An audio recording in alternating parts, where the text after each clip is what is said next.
welcome back to Angie's Table. So today I'm gonna teach you guys how to make yukgaejang, and this is a Korean soup. It's actually one of Grace's favorites. It's spicy, it's filled with veggies, but also some meat too, and it's really good. We like to eat it in the winter because it's very warming, but Grace also enjoys it. Every Korean restaurant she goes to, she orders this any season of the year. So let's go and check out these ingredients.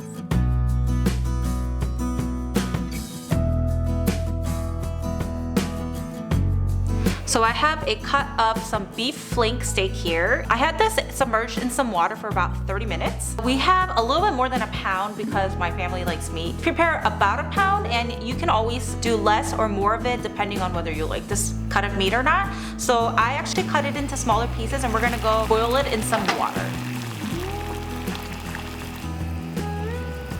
So while that's boiling in the bag, we're going to go ahead and prepare some of our other veggies. The only thing I have to do is cut the green onions.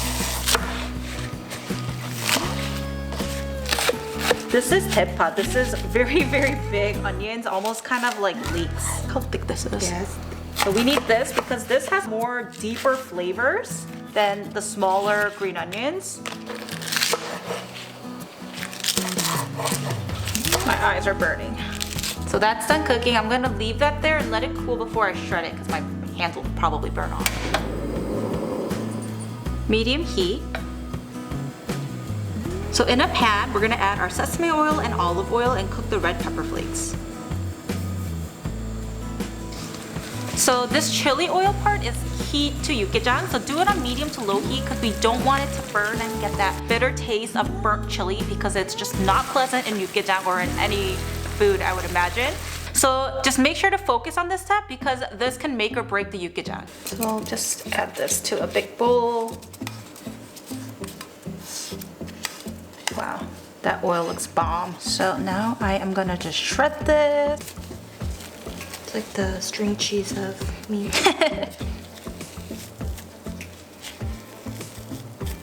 So now let's add 3 tablespoons of soy sauce, 3 tablespoons of garlic minced, 2 tablespoons of anchovy sauce, 1 teaspoon of ginger, 2 teaspoons of salt. Add more to taste later if you'd like, and black pepper to taste. Give this a mix. So for our yukgaejang today, we're gonna need gosari. It's also known as like bracken, I think in English, and it's a type of, it's a fern, we looked it up. It's a fern, which is a type of plant. So I don't really know how else to explain this other than it's a fern, but it has a very chewy texture. It's in between meat and mushrooms, I feel like. Like the texture? Yeah, because it's very chewy. It almost tastes like meat. And we also have sukju, which is also known as mung bean sprouts. So this is very different from bean sprouts, 콩나물. It doesn't have that yellow head on it. It looks like it's about to sprout and it doesn't. And we're gonna massage this into gosari and the shredded beef so that it's really in the ingredients.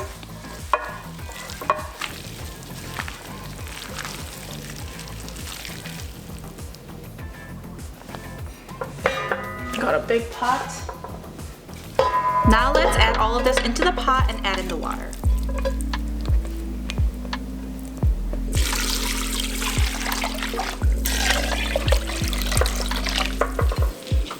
So now we just have to wait for this to come to a boil and we'll add in the rest of the ingredients. But until then, do you guys know what it's time for?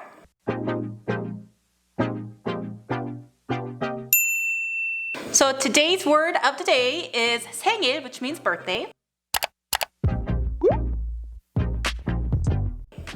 So today is my dad's birthday. Not actually today, but we're celebrating it today. And he wanted yukgaejang for his birthday. We're gonna get him sushi and whatnot, but he's like, no, I want yukgaejang. We're like, all right, that's fine. We'll make a video out of it. So today's word of the day is 생일, which means birthday. Come to a boil.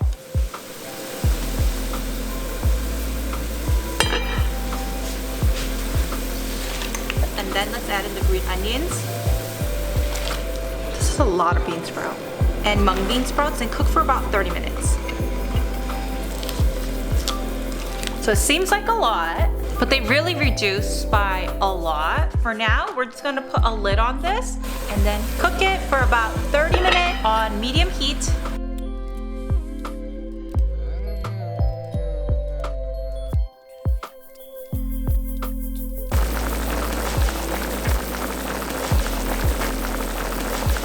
Upon taste testing, I needed a little bit more salt, so I'm just adding a half teaspoon more.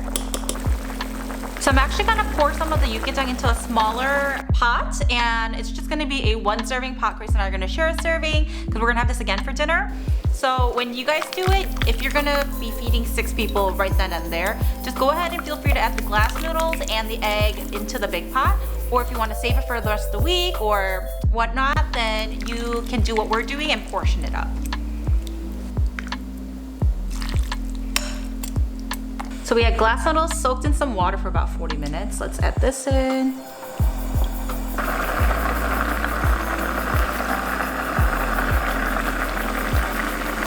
And we're gonna add in 1 beaten egg.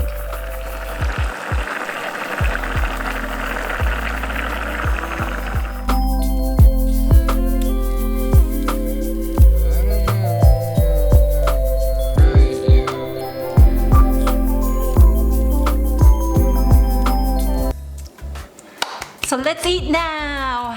I am so tired from this. I'm actually gonna start with the kondegi, like the filling. Filling? Yeah. I like the fillings. Very good. Everything's so tender. Have you tried the 국물? Uh-huh. Here's kimchi.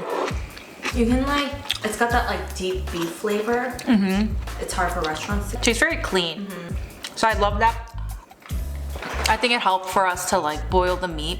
Because I know that for some people who want to make it faster at home, they just cut it up instead of like tearing each one. Because it takes forever. And then they just stir fry it in the sesame oil and the chili. And they just kind of like do it all at once. Oh, sorry. This is really good. Yeah? I love the noodles in here. Yukgaejang, the highlight is all the fillings. Oh yeah. I really like it. So later we're making my dad japchae, and he wanted galbijjim and yukgaejang, so that's what we're doing for him. So everything we've made on Angie's table. Yes. Grace going ham, she's slurping and everything over there. So I hope you guys enjoyed this video, and we'll see you guys on our next one.